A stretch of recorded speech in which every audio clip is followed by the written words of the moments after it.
I had always loved the idea of going to an amusement park, up until I actually went. The rides, arcade games, colorful lights, it all sounds so amazing, right? It was about a week before Halloween. There had been reports of murders in the area. The only defining feature of the culprit was a pair of steel-toed boots. All of the parks around me had started up their annual Haunt Fest anyways, obviously not wanting to lose profit over a few rumors. A few of my friends and I decided to join in on the Halloween fun and check it out, like any group of your average 17-year-olds will want to do. We got there at around 8 o'clock, right when all the mascots and cosplayers started to come out. It was fun for a while.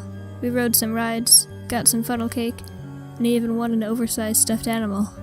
At around midnight, I wandered away from the rest of my group, wanting to check out some of the rides at the other side of the park while my friends got some corn dogs.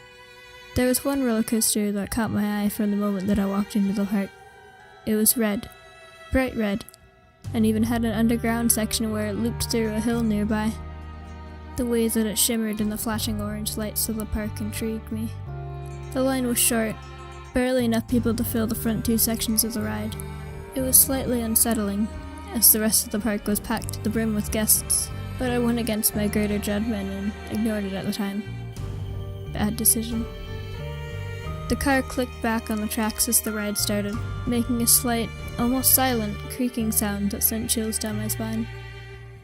I didn't understand what was going on when it happened, but as I look back on it now, I realized that it was one of the first and only times that I had ever felt true terror in my life. I looked up at the sky as the ride approached the first underground tunnel, the car sharply increasing its speed and suddenly knocking my head downwards. It left a stinging pain in the back of my neck, almost as if something was stabbing into it. Not a physical stabbing feeling, but more of a disturbing mental one. The light shutting off and a piercing screech filling the ears of myself and other ride-goers.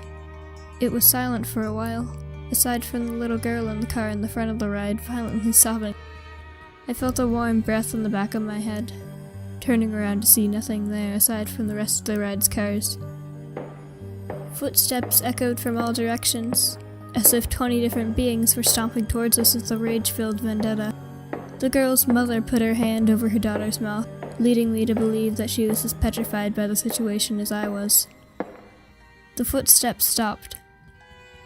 With a series of loud screeches, the park's emergency siren started. A boy next to me, looking no older than 7, started to scream, bursting into tears and trying to disengage the seat's safety mechanisms. The footsteps returned, gaining speed, drawn by the boy. It's okay. Shh. I looked around before continuing. We'll be alright. Just calm down, okay? We're okay, I told the boy, not believing it myself but trying to comfort him. The kid looked at me, tears in his eyes as he started to shake his head, obviously not buying it. I tried to compose myself, knowing that I was probably in a similar state to him. Through the darkness of the room, I could faintly make out a pair of steel-toed boots making its way towards me, along the raised side platforms that ran by the side of the tracks.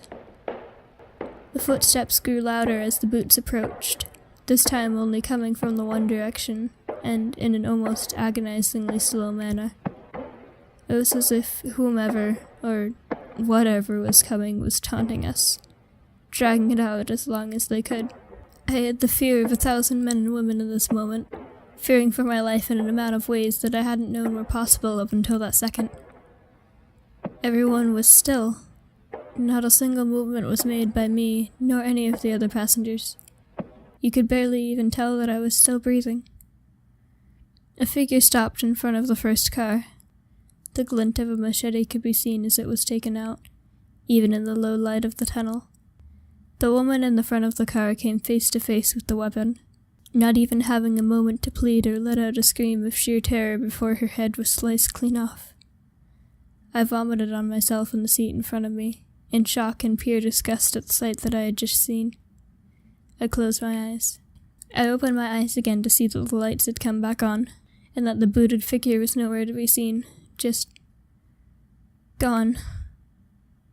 The cars scraped across the tracks when the ride went back to normal speed. I burst into tears when the car reached the platform at the end of the ride as I tore the safety bar off of me. When I stepped onto the metal of the platform, I fainted, my body exhausted by the pure terror that I had just experienced. To this day, I still don't want to believe that I actually experienced this, trembling when I remember that night.